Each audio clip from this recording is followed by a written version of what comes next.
Boa noite a todos, sejam bem-vindos ao nosso estudo sobre as profecias que se encontram nas histórias.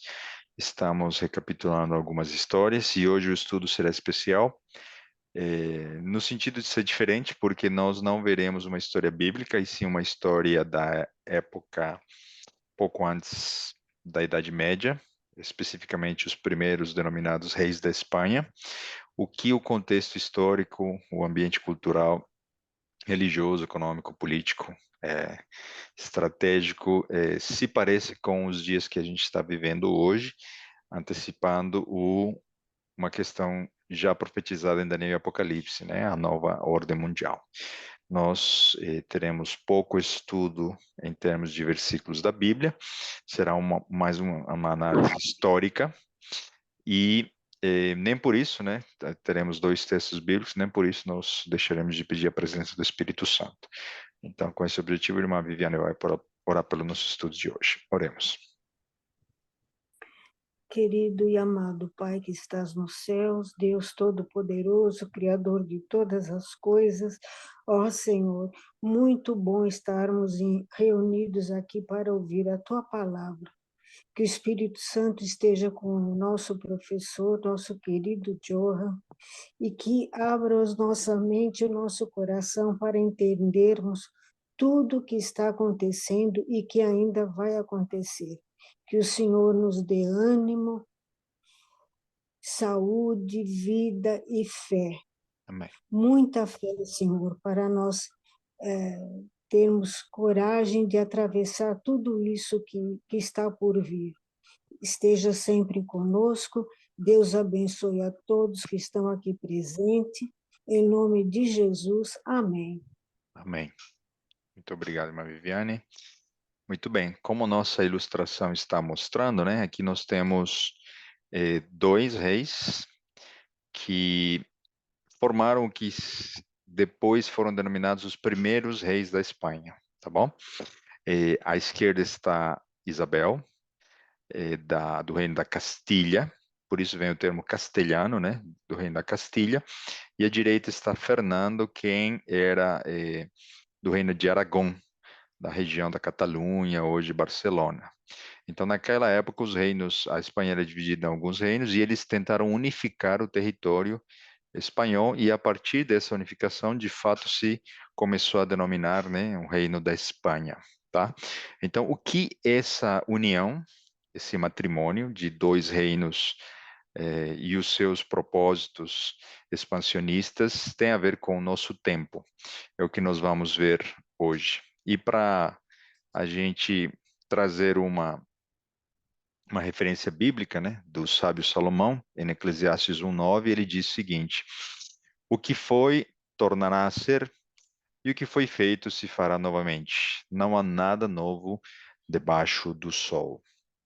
É, a gente já tem visto na nossa série que a história se repete, que a profecia é o cumprimento histórico, né, como o chamariz da nossa série indica, né?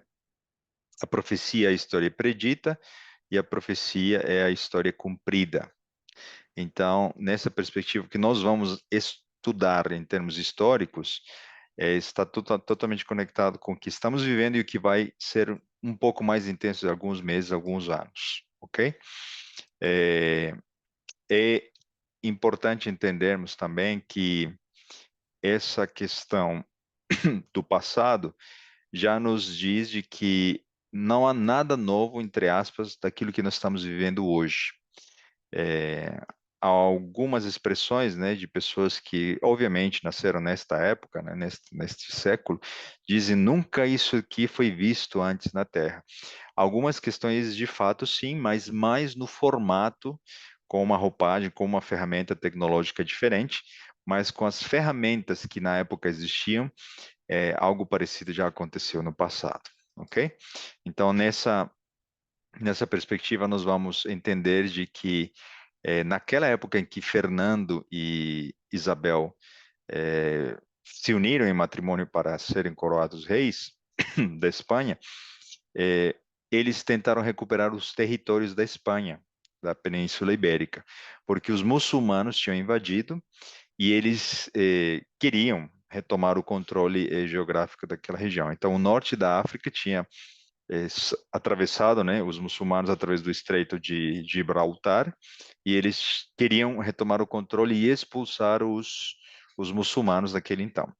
Então, em 630, né, Jabel Tariq, ele era um nome árabe, né, um monte em árabe, ele ocorreu uma batalha, tá? Então, aí, a partir desse momento, eles subiram, inclusive chegaram até Paris, ok? Mas uma batalha entre 730 e 732 permitiu que Charles Martel, através de uma batalha de Taz, ele derrotasse naquela região os muçulmanos e eles recuaram para o centro da Espanha.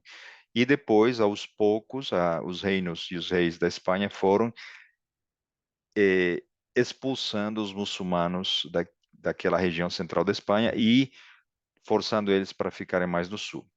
Então, em 1502, Fernando e Isabel, eles também obrigaram os muçulmanos a se converterem ao cristianismo, ok?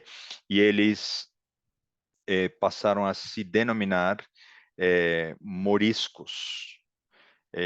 Eles fizeram o mesmo com os judeus, vamos ver daqui a pouco a data, e há um trocadilho nessa questão, porque os judeus, ao tentarem serem convertidos ao catolicismo, eles foram denominados de marranos. Marranos é um termo em espanhol que significa porcos, né? Em burla, né, em zombaria, ao costume judaico de não comer carne de porco. Marrano significa porco, então eles foram chamados, denominados de porcos. E os muçulmanos de moriscos, ou depois adaptado, né, os mouros, misturado com essa questão étnica, ok? Então, se não convertidos, eles eram forçados a abandonar a Espanha. E aqui nós temos um mapa daquela questão que eu estava comentando, né? A campanha primeiro do Reino da África do Norte, né? Dos muçulmanos, tomou praticamente a Península Ibérica inteira, e em Paris eles recuaram através da batalha que eu mencionei. E daí em diante surgiram alguns reinos que tentaram voltar ao controle da Península Ibérica. Então, a reconquista do território foi um dos objetivos de Fernando e de Isabel, tá? Então, esses reis, eles queriam expulsar os invasores espanhóis. Eles queriam de volta a nação inteira ao catolicismo, pois esses reis eram católicos, e eles queriam expandir os seus domínios e levar essa religião a outros reinos da Península Ibérica, como Portugal, e a expansão das colônias, que depois elas seriam descobertas através de Cristóvão Colombo, etc. Tá? Então aqui nós começamos justamente a ver uma campanha, né, de reconquista. Nós vemos aqui as reconquista em amarelo por volta do ano 1000, né? Norte da Espanha, né? Vigo, aquelas regiões que existem até hoje. A reconquista entre o ano 1001 até o ano 1250, a região é laranja.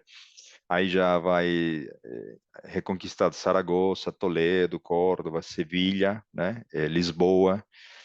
E finalmente a reconquista de 1251 até 1492, a mais extensa e longa, no sul, o que seria o reino de Granada, Málaga, Gibraltar, etc. Ok? Então, Isabel e Fernando, eles teriam uma. Eles estão situados por volta do final dos anos 1400, tá? O país estava dividido naquela época, tá? Então, esses aqui, como eu estava mostrando no título, são Isabel e Fernando. Ela era Isabel I de Castilha e Fernando era o segundo de Aragão, tá? O país estava dividido naquela época, eu vou mostrar aqui o slide. Naquela época existia o reino da Navarra, no norte, Aragão, onde hoje é a Catalunha, né, a Barcelona, Castilha e Leão, o centro, a grande parte, o maior dos reinos, e o reino de Granada, ao sul. Então, esses eram os reinos hispânicos e o reino de Portugal à esquerda. Então, aqui nós vemos já uma projeção de como estará o mundo no futuro, ok? a figura de uma mulher, né, se unindo a uma figura de um poder civil, já vemos falando aí um poder religioso com um poder político, e uma expansão e uma unificação de territórios em busca de uma nova ordem mundial, tá bom? Então, o reino de Aragão, Navarra, Castilha, Andalucia e o sul, né, de Granada tentariam ser unificados. Essa guerra duraria por muitos anos, 450 anos de reconquista. Então, eles se casaram por uma questão política apenas, né? Como Castilha era maior, Isabel teria a supremacia, tá? Porém, à medida que Isabel foi ficando mais velha, porque ela era mais velha que Fernando, ela ia transferindo o seu poder e sua autoridade a Fernando, e seria Fernando quem ficaria finalmente com o controle do reino e do Estado, ok? Então, Isabel, ela ascendeu ao trono e ela se autoproclamou.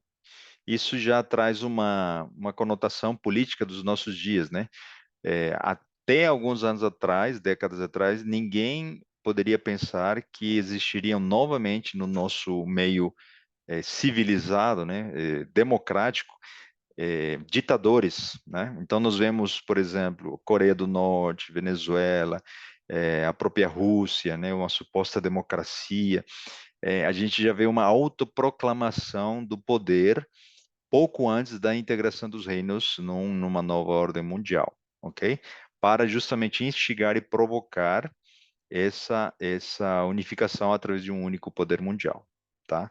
Então, o rei Henrique IV de Castilha, ele morre e ela se autoproclama.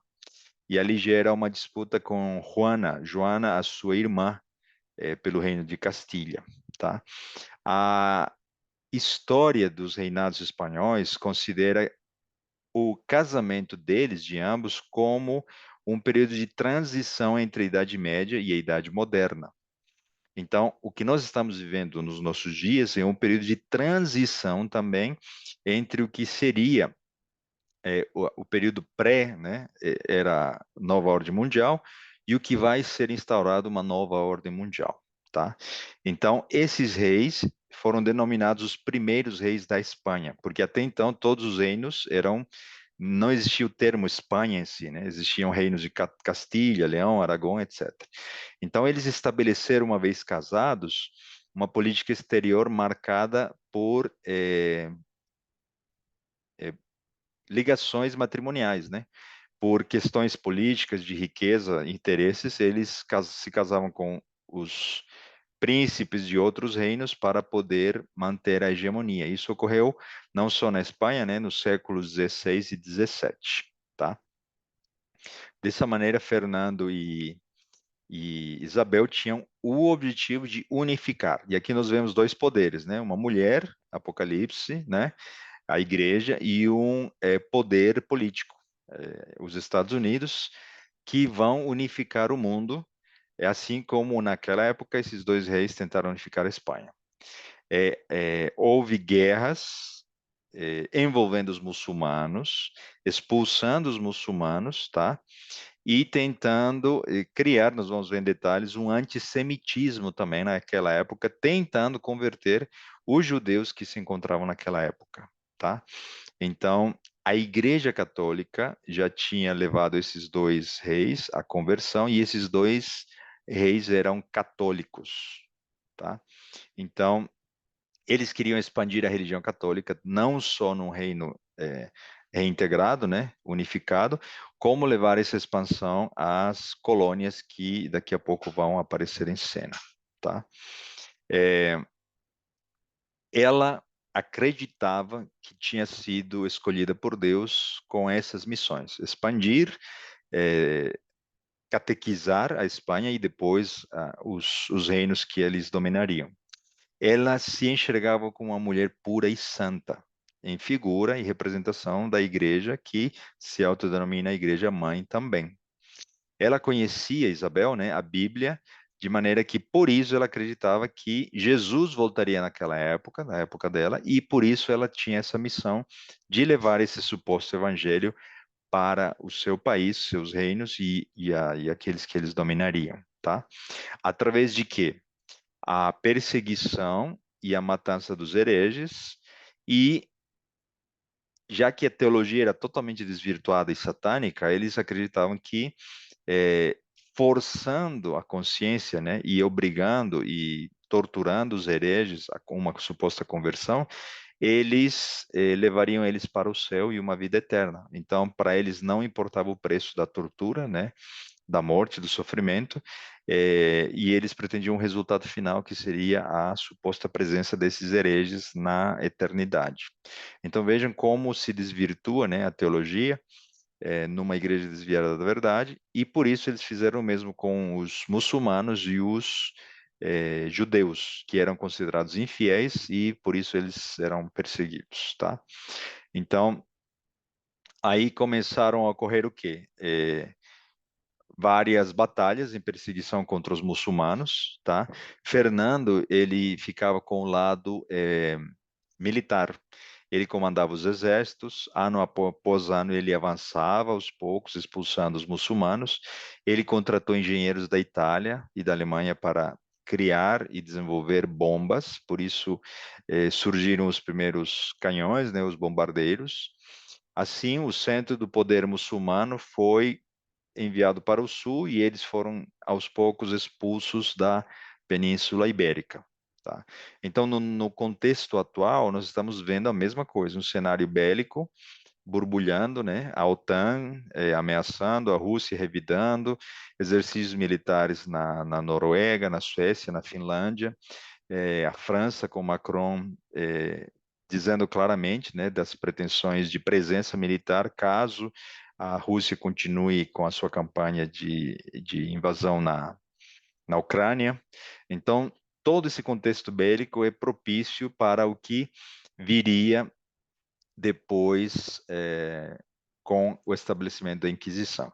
Então, se a gente pudesse falar em três fases ou três objetivos e etapas dos reinos de Isabel e Fernando, o primeiro deles era a expulsão dos muçulmanos do sul da Espanha, tá? Dos hereges. Um segundo objetivo, e essa ilustração aqui está mostrando isso, seria o estabelecimento da Inquisição, ok? Uma bula do Papa Sisto IV, em 1478, criou a denominada Inquisição no Reino da Castilha, para manter a pureza da fé.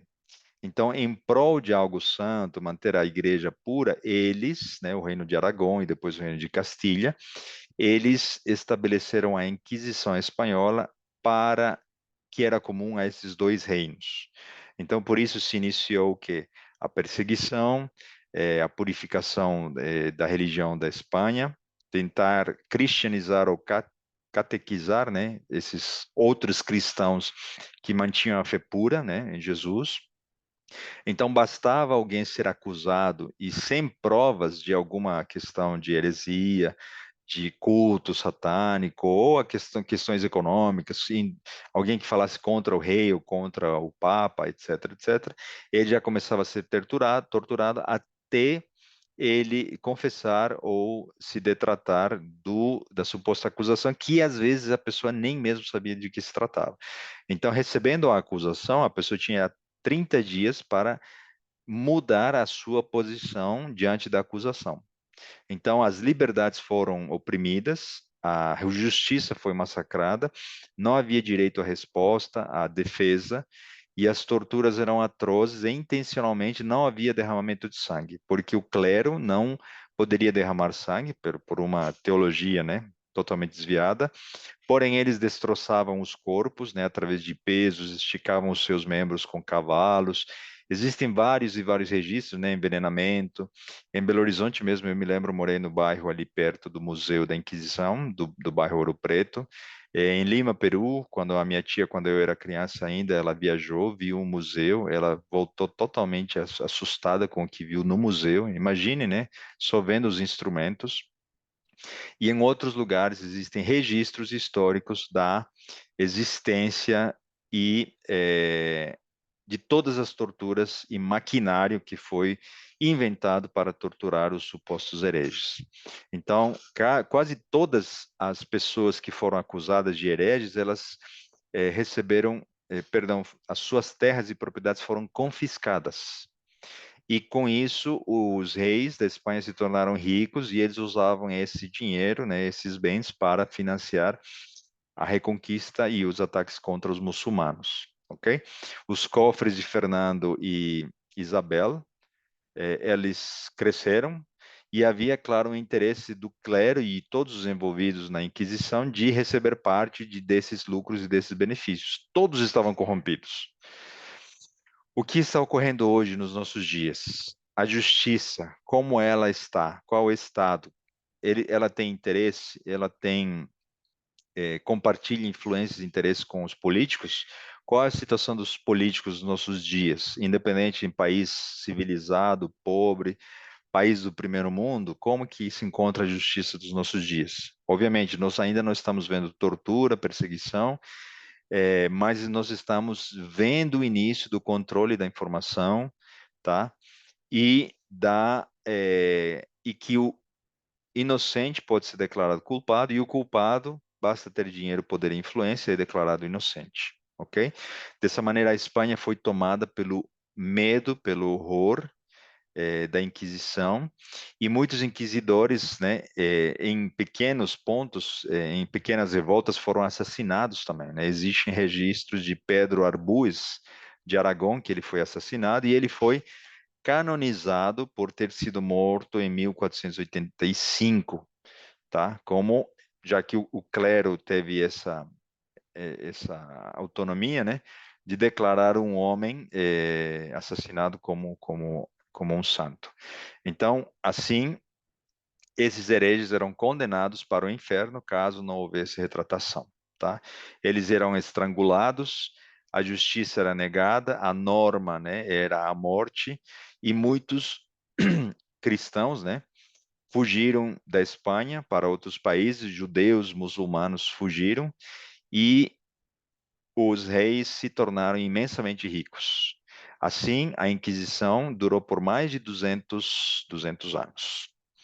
Em 1492, os reis eles decretaram a conversão forçada ao cristianismo por parte dos judeus.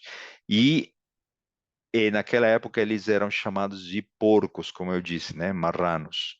E eles começaram ou a execução daqueles que não se convertiam ou a expulsão daqueles que se negassem, tá? Muitos desses alvos, eles tinham também ascendência judaica, não eram necessariamente judeus, e eles eram forçados para se converter ao catolicismo.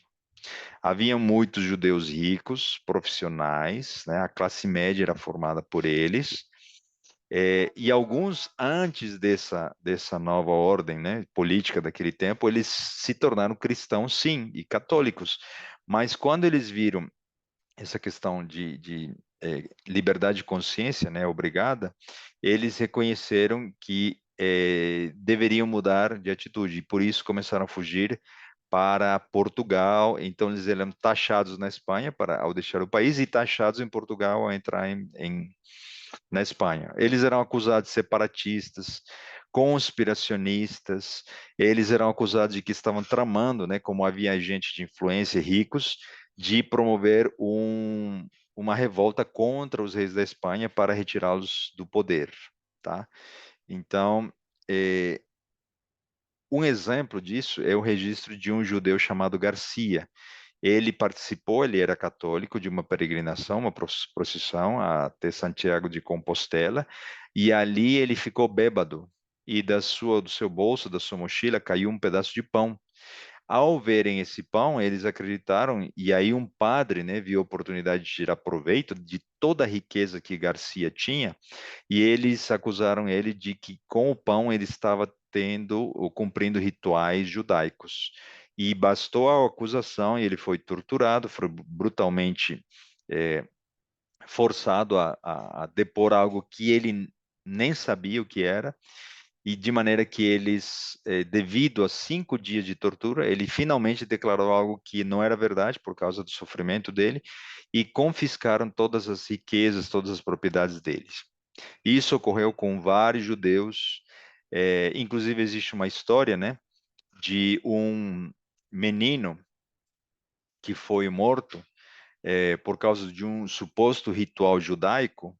E aqui se encontra o Santo Ninho de la Guardia, né? Uma história, uma lenda, né? De um suposto assassinato por parte de um judeu contra essa criança em 1491. Mas isso não passou de uma lenda, era só mais um pretexto, um motivo para destruir vários judeus que estavam ali. Então, a mentira, a crueldade e a injustiça eh, foram regra naquele tempo, e as fake news, né, acusações falsas contra pessoas que apenas pensavam diferente dos reis da Espanha, foi uma regra, tá? Então, o antissemitismo era uma das estratégias que os reis Fernando e Isabel utilizaram naquela época para purificar o território espanhol.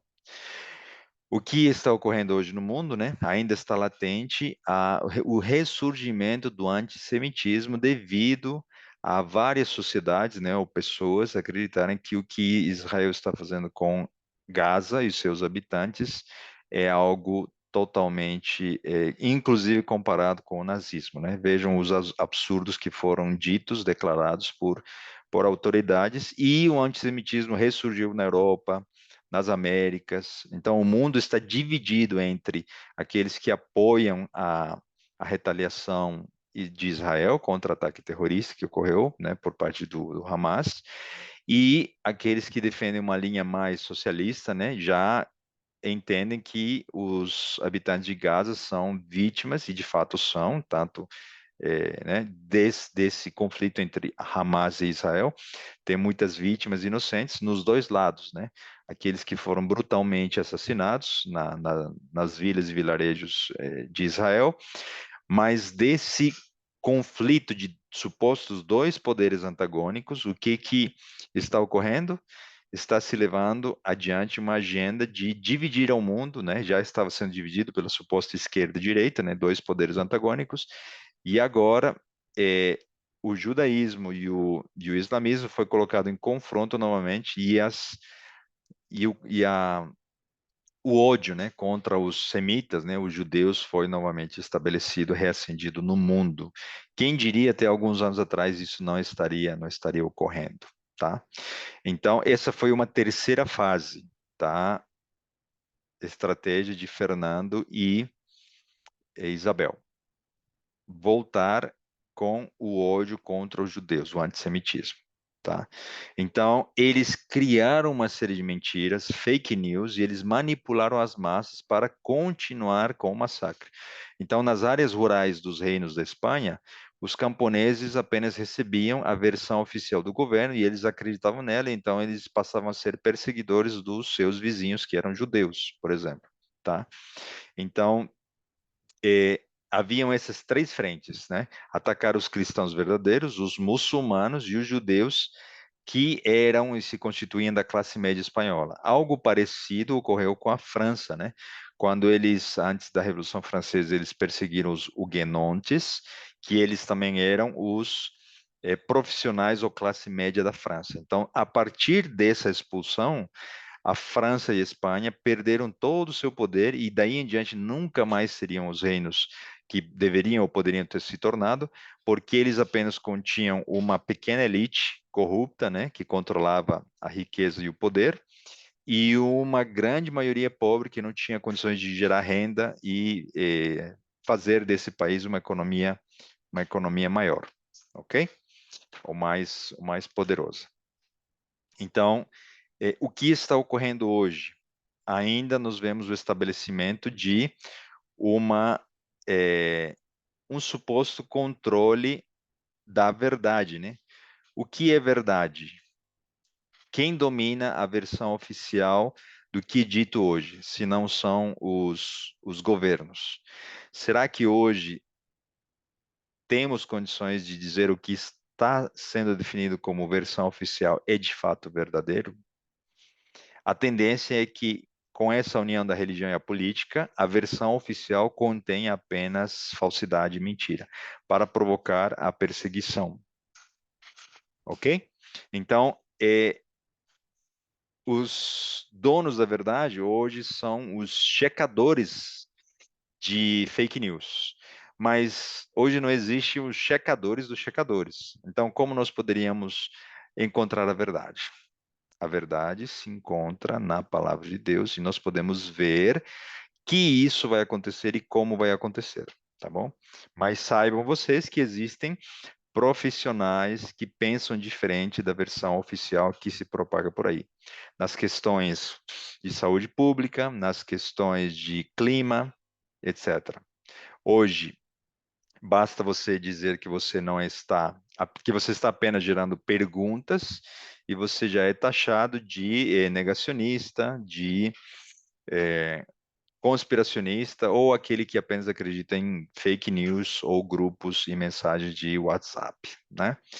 Então, ainda estamos vivendo um tempo de confusão. Obviamente, nem tudo é conspiração. Você não pode acreditar em tudo que aparece por aí, em um link de Facebook, de WhatsApp, etc., né? Instagram. Mas há muita gente com conhecimento técnico que está fazendo perguntas relevantes e estão sendo esmagados pela suposta máquina, né, da comunicação governamental e os interesses corporativos para dizer eles são negacionistas, ok? Então, qual foi o resultado? O controle da informação, controle político, econômico, e muitos foram levados à pobreza. Hoje nós vemos ninguém fala em crise, mas a crise está latente desde a época da pandemia. Ninguém conseguiu se recuperar, né? Muitas microempresas foram extintas, sucumbiram diante e grandes corporações ficaram mais fortes, né? Então, o Estado espanhol cresceu, se tornou rico. Ele era uma combinação perfeita entre religião e política, né? E junto com a máquina econômica. Assim como no passado, né, Jesus foi perseguido e morto devido à união do Sinédrio com o poder romano, o mesmo ocorreu na Espanha e o mesmo vai ocorrer no futuro, ok? A opressão das minorias, né, sofreu com essa união, e aí seja bem definido, né, o termo minoria. Neste caso, aqueles que mantinham o conhecimento da verdade, tá? Então, nesta condição, a Espanha agora estava pronta e preparada e pura para iniciar novas incursões além mar em busca de mais riquezas e colônias. Então surge em cena aquele que seria conhecido, né, como o explorador que descobriria as Américas, né, o italiano Cristóbal Colombo, que viveu de 1451 até 1506. Ele queria dinheiro, queria poder, reconhecimento, e ele foi usado para cumprir os dois objetivos. O objetivo principal era expandir a religião católica nas colônias e, como lucro ou objetivo secundário, era obter riquezas, ouro, bens, tabaco, matérias-primas das descobertas que ele faria. E a gente sabe pela história, né? Eles queriam encontrar um caminho mais curto para as Índias, né? E eles acabaram, entre aspas, descobrindo Cuba, o Caribe, o Centro-América, etc. Então, os reis católicos tinham esses objetivos muito claros, religioso e econômico, tá? Então, ele levou soldados, levou doenças para a Espanha e num primeiro retorno ele também levou das Índias, né, das Américas, para a Espanha algumas doenças, matérias-primas, ouro, tabaco, né, entre outras coisas. E naquele tempo, onde estava a figura do líder católico, né, o Papa? Fernando e Isabel, eles estavam desesperados porque tudo estava ocorrendo ao mesmo tempo, guerras, conflitos, né, controle da Inquisição e expansão nas colônias através dos descobrimentos. Então eles precisavam administrar tudo isso muito bem, sem perder o controle, porque outras nações vizinhas ao lado, né, Portugal também tinha uma grande potência marítima e também estava fazendo descobertas muito importantes na África e, no caso da América, o Brasil, tá? Então, naquele tempo, havia duas potências que dominavam o controle marítimo, que eram Espanha e Portugal. O que representam esses dois poderes antagônicos? se não é o que a gente começou a citar, né? O conflito entre a suposta direita e a esquerda, entre o socialismo e o capitalismo, entre o islamismo e o judaísmo, né? Entre o Hamas e Israel, entre os agnósticos e os cristãos, entre os que acreditam na preservação da vida e o aborto. Vejam como em diversas frentes, né, os machistas e os feministas, os criacionistas e aqueles evolucionistas. Vejam como o mundo foi rachado, foi dividido em dois poderes antagônicos, ok? Então, não é diferente, né? Naquele tempo já existiam esses dois poderes, e quem estaria ali para poder colocar em diálogo e definir qual poder ficaria com qual território e qual poder poderia colonizar qual território, etc., e ter o controle das matérias-primas, foi o Papa. Naquela época, o Papa era Alexandre VI, que viveu de 1492 a 1503, e ele escreveu duas bulas papais, definindo o território que ficaria com Portugal e a parte que ficaria com a Espanha. Dessa maneira, né, ele pegou e traçou uma linha no Atlântico e disse: daqui para o Oriente fica Portugal, né, a África e as Índias, e do lado ocidental ficaria a parte que ficaria com a Espanha, todas as Américas, né, exceto o Brasil. Então, quem estava por cima dos dois poderes antagônicos era o papado. Quem está por cima dos dois poderes antagônicos que eu citei? Esse suposto conflito entre esquerda e direita. Quem está? O papado, o inventor, né, de todas essas filosofias, desdobramentos de uma filosofia que foi definida por Hegel, tá? Então, nós vamos falar daqui a pouco um pouco mais a respeito disso como provas e algumas evidências, tá? Então, o objetivo do Papa era, né, usar os reis católicos para colonizar e catequizar um novo mundo que nasceria católico, certo? Nas Américas. Ele, obviamente, já naquela época se achava o vigário de Deus, representante de Deus na Terra. Ele escolheu qual nação ficaria com qual território e ele oficialmente decretou para qual poder destinaria alguns recursos, tá? Então, extraoficialmente, se o papado também conseguisse ouro, prata e matérias-primas, ele também sairia ganhando, tá? Então, como está o mundo hoje? Muito parecido com o mundo daquela época, muçulmanos lutando contra esse controle, né, europeu, sociedades polarizadas, grandes massas pobres, elites ricas controlando grandes corporações, né, no nosso tempo, naquela época, esses poderes marítimos. As nações estavam divididas umas com as outras devido à religião, né, e questões políticas e culturais. Um suposto choque de civilizações, também assim denominado naquela época e hoje, ok? Oriente, Ocidente, Norte, Sul, o antissemitismo ressurgindo, né, na Europa, e refugiados em regiões, né, muçulmanas, a Síria, como estamos vendo hoje, né, muçulmanos sendo expulsos do sul da Espanha naquela época, e judeus também fugindo, tá, dos países onde eles moravam para outros países e outras nações. Então, a corrupção e a manipulação da informação, semelhantes naquela e na nossa época.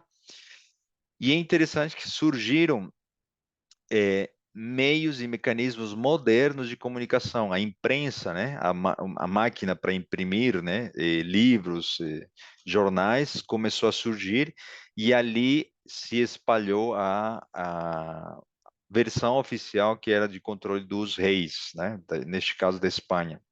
Então, hoje nós temos o quê? Ferramentas tecnológicas novas para levar a versão oficial para muitos, né, de maneira instantânea. Então, hoje nós temos uma roupagem, uma tecnologia diferente daquela época, mas no fundo nós temos, na essência, a mesma circunstância, né? Fake news, controle da informação pelos poderes, né, em questão. Então, a explosão da comunicação e a divulgação em massa dessa comunicação foi algo novo para aquela época e está sendo ainda, né, para nós nos nossos dias. Uma outra questão, a propaganda política, né? Quem é o inimigo? O que ele está fazendo contra o nosso reino, né?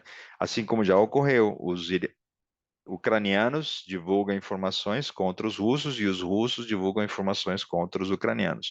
Qual dos dois tem a verdade? Aquele que consegue ter maior propaganda, consegue ganhar mais adeptos e mais apoio para seus exércitos, né? Então, mesma coisa que ocorreu no passado. É, após a Inquisição, houve um ressurgimento do conhecimento, né? Um renascimento, um avanço tecnológico, e aí surgiu o denominado a época do Renascimento, né?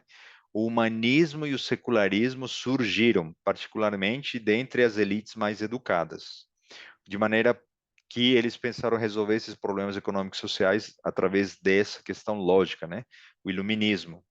Então, o poder papal controlava Espanha e Portugal, dois poderes antagônicos, e nos nossos dias da mesma maneira, tá? O poder papal controla o lado da esquerda e da direita, com uma leve tendência no atual governo, né, de Francisco, e apoio para o lado do comunismo, do socialismo, ok? Mas sempre está visitando, está ao lado dos Estados Unidos, o maior representante do capitalismo. Então, é interessante que na Guerra de Sucessão Castelhana, quando Isabel ela tomou o reino de Castilha, né? Ela gerou conflitos entre internos de Castilha. E a França, que pelo estudo que nós já fizemos da Revolução Francesa, etc., né? A França tem uma conexão muito forte com o comunismo e o socialismo, né?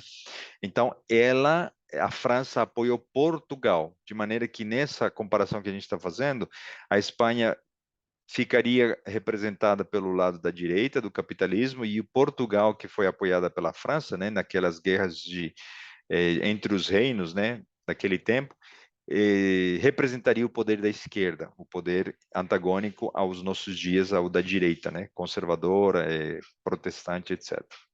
Ok?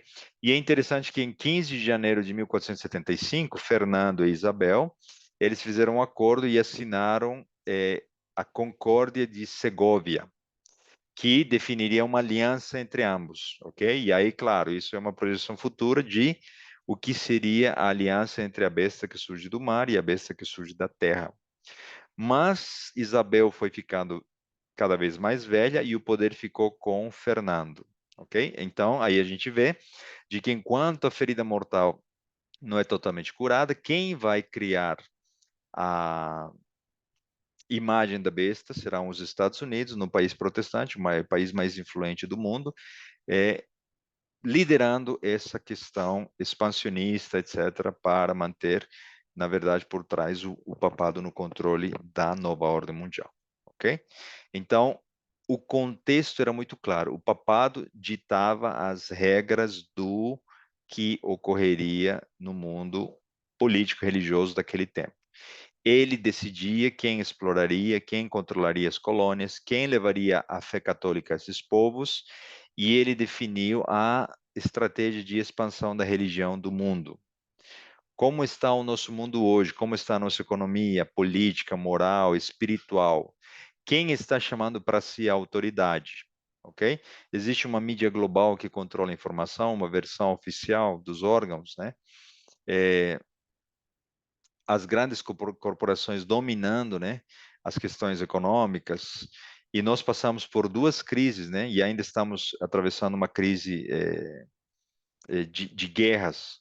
Na crise da pandemia ficou muito bem claro, né, qual era a posição oficial do governo, e bastava que alguém assumisse uma posição diferente, já era nitidamente conhecido como aquele que era contra o sistema, né, aquele que era conspiracionista ou negacionista.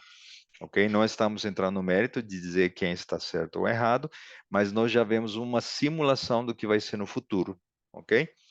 Ainda nós temos o quê? naquela época era tráfico de escravos, hoje ainda prevalece uma escravidão totalmente escondida, né? Tráfico de mulheres, crianças, pelas questões sexuais, né? O terror e o medo são a rotina, desde a época dos atentados de 11 de setembro de 2001, né? O Antraz, quem recebesse uma mensagem poderia chegar o quê? Uma bomba escondida, um relógio, né? O terrorismo, a guerra contra o terror, depois a pandemia, né? As mudanças climáticas trazendo divisão, medo, né? A propaganda do medo é uma clara regra e norma dos nossos dias, né? Você nem fechou uma crise, você já está na próxima, né? O mundo está acabando, o relógio do mundo, né? Restam poucos segundos, o que a ciência diz, né? E mesmo nesse contexto, a ganância, né, e a cobiça humana são maiores do que os direitos individuais de justiça, de direitos da vida, né? Como ocorreu na França, né? A Constituição foi alterada e o aborto agora é um direito constitucional dos que moram e vivem na França. Então, a decadência moral, política e econômica se assemelha muito com aquela época. O que está fazendo o papado hoje para chamar para si essa autoridade? O papado está pressionando para assumir o controle do mundo e nós não podemos ficar surpresos, porque nós sabemos isso dos nossos estudos de Apocalipse, principalmente Apocalipse 12, 13, ok? A liberdade de culto, os direitos humanos foram resultado do fim da Idade Média e da Idade Escura. Então, se a liberdade de culto e os direitos humanos não existiam na Idade Média, né? Nós podemos entender que quando a ferida mortal for restabelecida, esses direitos de culto e de expressão, né, direitos humanos essenciais à vida, não serão mais respeitados, ok? Então, o papado está carente, está sedento de retomar o controle da economia, da sociedade e da religião. Laudato Si, né, uma encíclica que foi escrita por Francisco já indica claramente, né? No domingo, a participação da Eucaristia é muito importante. O domingo, assim como o sábado judaico, é um meio pelo qual as pessoas têm que ter uma relação com Deus, né? E com o seu próximo, e com o mundo. É, o domingo é o dia da ressurreição, é o primeiro dia da nova criação. E aqui ele vai dando a ênfase ao domingo como solução para o problema da sociedade, ok? E que deverá ser proclamado para o restante do mundo.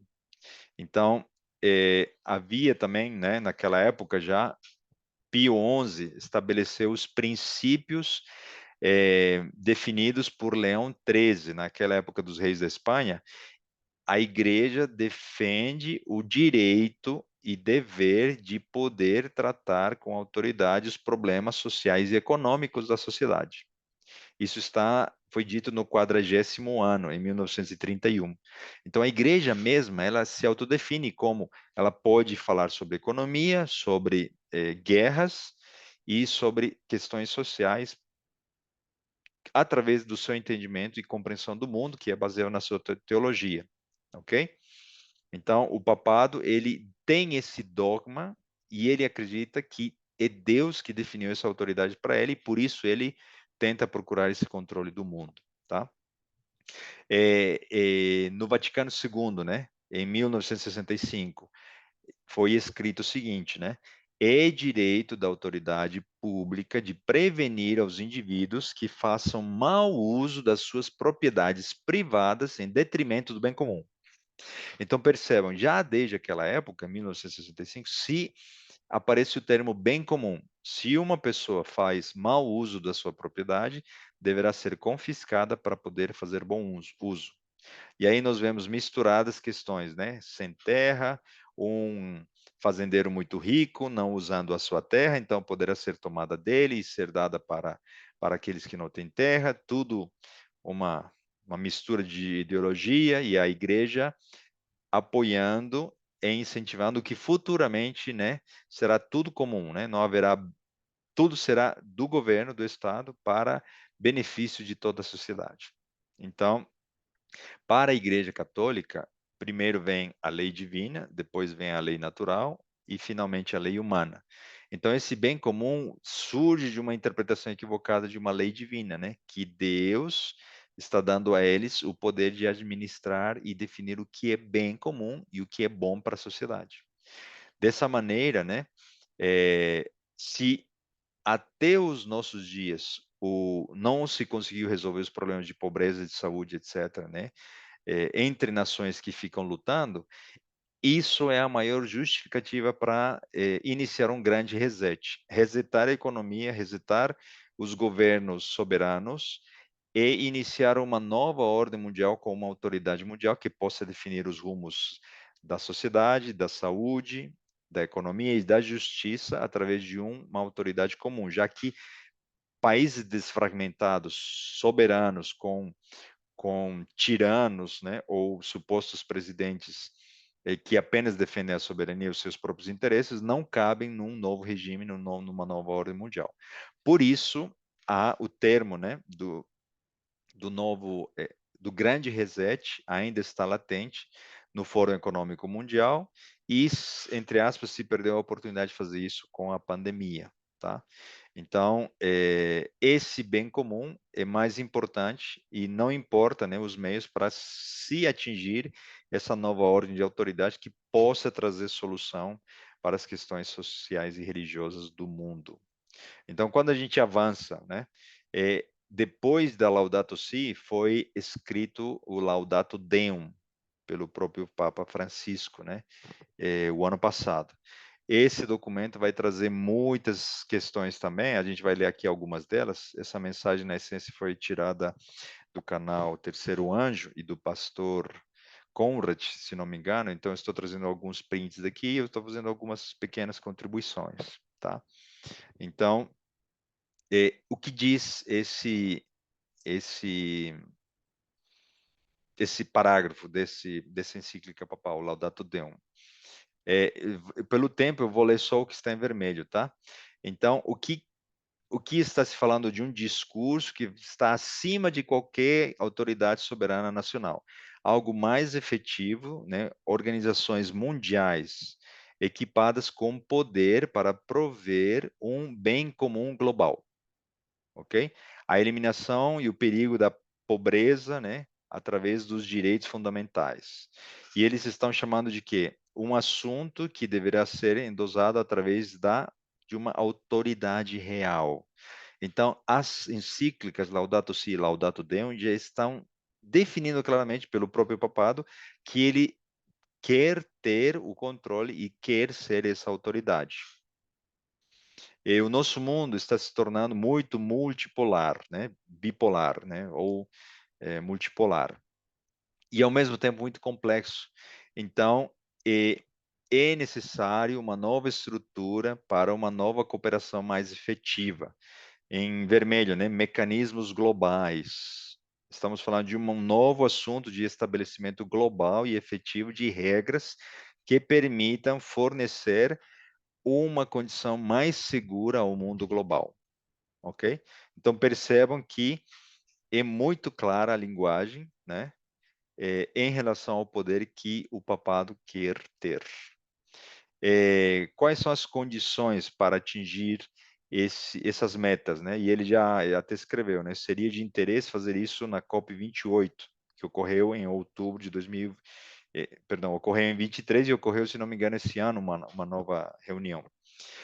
As condições são o quê? Eficiência, obrigatoriedade e que ele possa ser mesurável, né? Monitorado, tá? Essas questões climáticas, né? Que estão conectadas com a economia e com o objetivo da COP21. Tudo isso, desdobramento, como eu disse, né? Estava mencionando, do que seria numa encíclica de Leão XIII. Nós detemos os princípios, né, para estabelecer, né, através de João Leão XIII, de que é o nosso direito e nosso dever de ter autoridade sobre questões e problemas sociais e econômicos. Isso foi escrito em 1931. Então vejam, né? Aonde o mundo está encaminhando? A repetir a história da Espanha dos primeiros reis que nós estamos estudando nessa análise histórica. A igreja, né, e o poder político vão se unir e vão tentar perseguir o remanescente dos nossos dias. Aqui eu gostaria de fazer uma troca de slide. Me diga se vocês estão vendo aqui agora o slide do remanescente final, por favor. Estão vendo?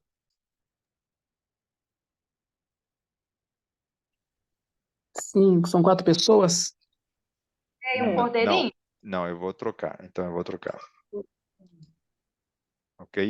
É porque o arquivo ficou grande, eu vou agora compartilhar novamente e trazer neste momento, a partir desse momento, evidências de como esses avanços estão ocorrendo dos nossos dias, desde a época da pandemia, né? Fazendo bem conexões muito rápidas, tá? É muito slide, mas a gente vai passar muito rápido sobre isso como evidências, tá? Do que a gente está falando aqui. Quando nós estudamos Elias, nós vimos de que Elias representa o remanescente que será perseguido, e havia uma questão climática envolvida, não choveria por 3 anos e meio. E Acabe, né? Acabe e Jezabel acusariam a Elias de ser o causador dos problemas em Israel. Essa figura já está sendo representada aqui, né? O poder político e o poder religioso vão apontar o dedo dos criacionistas, negacionistas, assim como ocorreu na Espanha católica que nós estamos estudando. O nosso estudo de Esther, né, nos levou a crer claramente de que há um conspirador que é Amã, que está planejando perseguir o povo de Deus, né, na figura de Mordecai, Mardoqueu e Esther. E esse conspirador, né, Amã, que está chamando a autoridade para si, já fez visitas claras ao Congresso americano. Ele que está puxando para si nas suas encíclicas a autoridade do mundo, né, que sucumbe por uma carência de autoridade, né, que tenha moral para conduzir os rumos do mundo, já foi reconhecido, né, já fez discursos políticos, religiosos, já visitou os Estados Unidos, a Terra de Maria. Estamos só trazendo elementos aqui já do passado, né? Isso aqui foi 2015, se não me engano. E ao estar apenas neste lugar e com este discurso e acompanhado de quem ele esteve, né, de Biden, ele já está deixando pegadas dizendo quem está também aqui com a autoridade não é apenas o presidente norte-americano, sou eu, ok? Então, tudo isso é registro histórico, né? E se a gente fosse falar do mundo, né? Ele é claramente reconhecido como o líder religioso, né? O mais influente do mundo. Então, trazendo algumas questões aqui, né, de que ocorreram na pandemia, passando bem rápido também, né? O ex-primeiro-ministro britânico ele chamou para uma autoridade global para poder resolver o problema do coronavírus. As próprias autoridades políticas clamando por uma autoridade global, né? Um economista muito famoso, né? A crise clama por uma liderança global. Nenhum líder político conhecia tanto de saúde como para poder tomar uma autoridade correta, né? Naquele tempo de crise.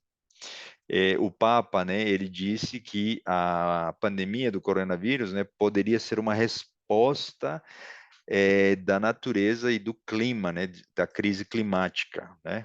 Olha a conexão entre as questões climáticas, há algum tempo era chamado de aquecimento global, já que não se sustentou cientificamente, eles preferiram mudar o nome, agora se chama mudanças climáticas, e olha a conexão que ele faz, né? É a resposta do ser humano que tratou mal o planeta, a natureza, e isso está gerando um vírus, uma pandemia, e a natureza está revoltada contra o ser humano. Precisamos cuidar da natureza.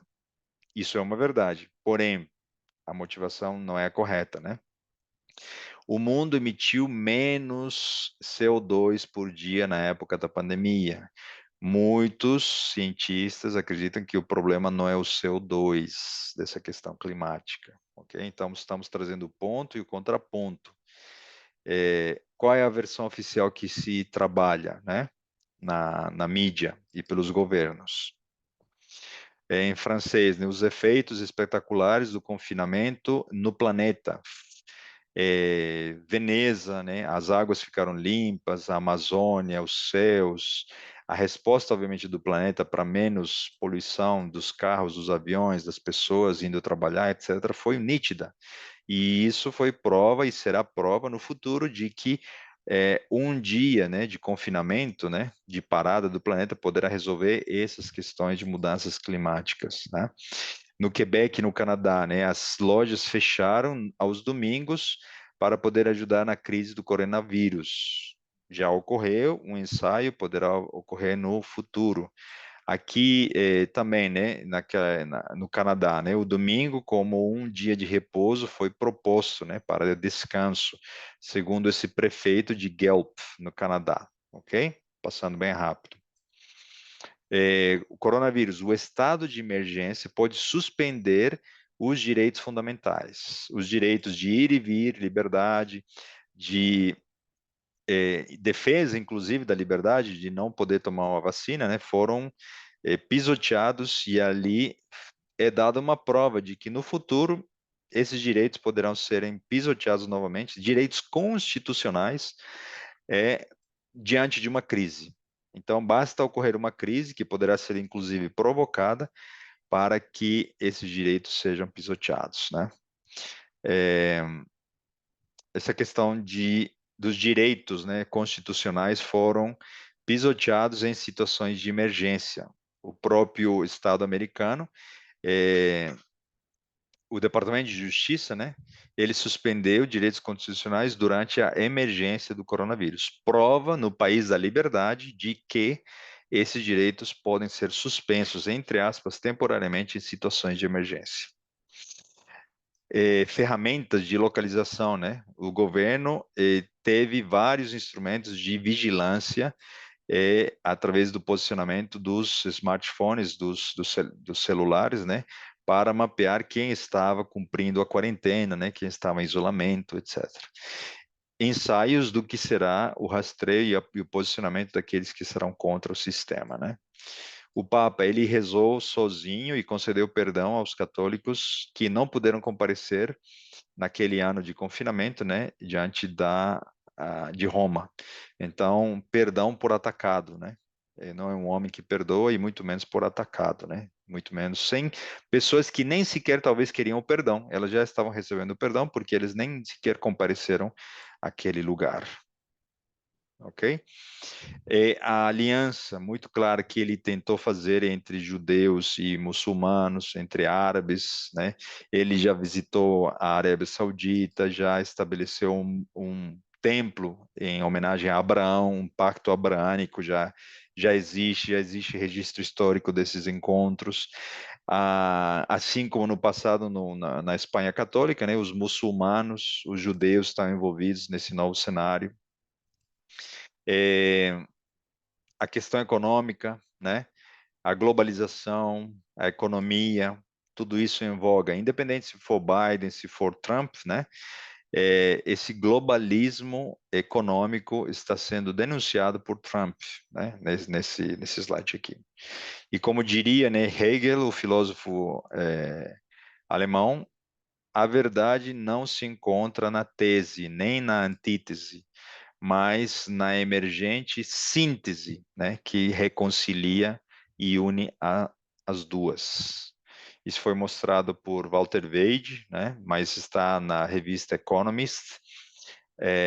Quem está controlando o mundo? Isso aqui surgiu muitos anos antes do conflito entre Hamas e Israel. O inimigo está confundindo, provocando as crises, gerando confusão para erguer uma nova ordem mundial e levar ao papado a sua ferida curada, né? O Papa, ele lança uma nova iniciativa verde, né? para o cuidado do planeta. Só trazendo aqui algumas questões de jornal. O Papa Francisco chama para o fim dos combustíveis fósseis, na reunião do COP28 em Dubai, em 2023. É o chamado. Por que a economia está indo nessa vertente? Porque alguém com autoridade, um padrinho muito forte, está bancando tudo isso, todas essas mudanças. E olha que o petróleo e a indústria do petróleo está perdendo lugar para essa nova onda verde. Imagine o poder, né? Se até algumas décadas atrás a indústria do petróleo era tão poderosa, e se ela está sucumbindo a essa nova ordem B, perdão, nova tecnologia verde, né? Limpa, quão poderosa é essa nova tendência e essa nova influência, né? Questões climáticas, né? Aqui tem um registro dos últimos, desde 1890 até 2020, da variação da temperatura. Por volta de 1930, teve um pico muito alto da temperatura. E hoje nós estamos vendo oscilações e não uma tendência clara de aquecimento global. Quem controla a informação? Quem controla as massas? Existe espaço para questionar? Existe espaço para fazer perguntas? Aqui nós não somos climatologistas, nós não somos médicos, virologistas, nós não somos advogados, juízes, mas não podemos fazer perguntas diante da informação que já vem pronta, né? E que você precisa aceitar goela abaixo, porque está vindo do sistema, né? Cristianos nacionalistas nos Estados Unidos, e isso é feito com o que vai surgir nos Estados Unidos quando essa nova ordem mundial for imposta, né? Então, tudo isso vai formar corpo e ganhar força. E quando de fato o decreto dominical surgir e essa nova ordem mundial surgir, né, haverá uma visibilidade tão grande, que o evangelho não precisará ser levado, talvez, pelos cristãos. Bastará o sábado ter um destaque diante das novas leis que vão surgir e milhares de pessoas conhecerão que os que estão acreditando no sábado são inocentes pela sua postura, pela sua maneira como eles se conduzem, pela sua inocência, né? E assim como foi no Coliseu Romano, né, quando centenas e milhares de cristãos eram mortos pelos leões, quando aqueles que acreditaram no sábado, né, forem acusados injustamente e não tiverem nem opção de defesa, milhares de pessoas conhecerão a verdade. Por isso, como a gente tem falado, né, o inimigo é um inimigo derrotado e a única opção que ele tem é erguer um novo sistema e ali ele está preparando a própria cilada para que, assim como Amã, né, a própria ferramenta que ele está criando seja a forca que vai levar esses poderes e o próprio inimigo para a sua destruição final. Quando tudo estiver na hora mais escura, né, Daniel 12:1, naquele tempo, Miguel, o grande príncipe que protege o seu povo, se levantará. Haverá um tempo de angústia, tal qual nunca houve desde o início das nações até então. Mas naquele tempo, o seu povo, todo aquele cujo nome está escrito no livro, será liberto. Hoje é tempo de fazer um compromisso com Deus para que o nosso nome esteja nesse livro. Você gostaria de ter esse nome escrito lá e permanecer fiel até onde Deus permitir e até onde nos levar e mandar? É o nosso desejo. Vamos terminar com uma oração. Querido Deus, nosso bom Pai, te agradecemos novamente pela oportunidade de estudarmos a tua palavra. Muito pouco desta vez, mas analisamos a história do passado e vimos como a história vai se repetir, mesmo em tempos onde havia interesses políticos, religiosos, expansionistas. O mundo dá voltas, ele gira, mas nós acreditamos que ele se encaminha para o seu último ciclo, a última oportunidade que o mundo terá. Por isso, ó Deus, te agradecemos pela graça ainda disponível e porque hoje nós podemos ver o futuro com muita clareza e confiar no teu poder e cuidado e proteção. Que nós permaneçamos com o desejo de estudar a tua palavra, compartilhar ela, sermos luzes, trazermos segurança, confiança a respeito do futuro e fazermos planos concretos, Senhor, para não fazermos parte do sistema que daqui a pouco será erguido e vai ruir. Queremos ser prudentes, filhos teus, candidatos ao reino que já começam a sentir